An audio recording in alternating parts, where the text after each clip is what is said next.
أعوذ بالله من الشيطان الرجيم. بسم الله الرحمن الرحيم. عم يتساءلون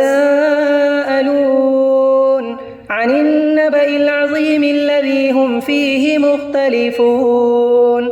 كلا سيعلمون ثم كلا سيعلمون.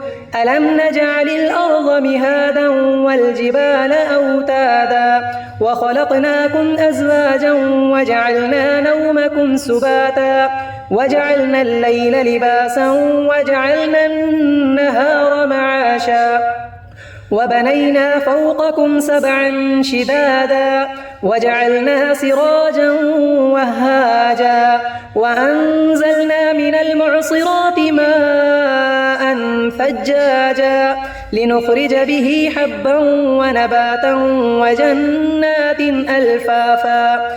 إن يوم الفصل كان ميقاتا يوم ينفخ في الصور فتأتون أفواجا وفتحت السماء فكانت أبوابا وسيرت الجبال فكانت سرابا.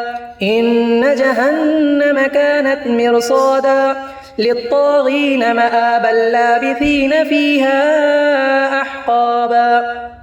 لا يذوقون فيها بردا ولا شرابا إلا حميما وغساقا جزاء وفاقا.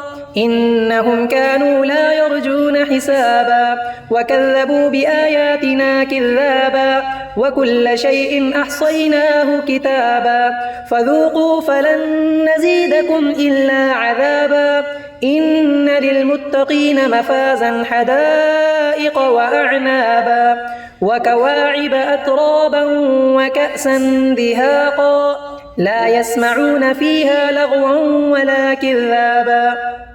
جزاء من ربك عطاء حسابا. رب السماوات والأرض وما بينهما الرحمن لا يملكون منه خطابا. يوم يقوم الروح والملائكة صفا لا يتكلمون إلا من أذن له الرحمن وقال صوابا. ذلك اليوم الحق فمن شاء اتخذ إلى ربه مآبا. إنا أنذرناكم عذابا قريبا يوم ينظر المرء ما قدمت يداه ويقول الكافر يا ليتني كنت ترابا.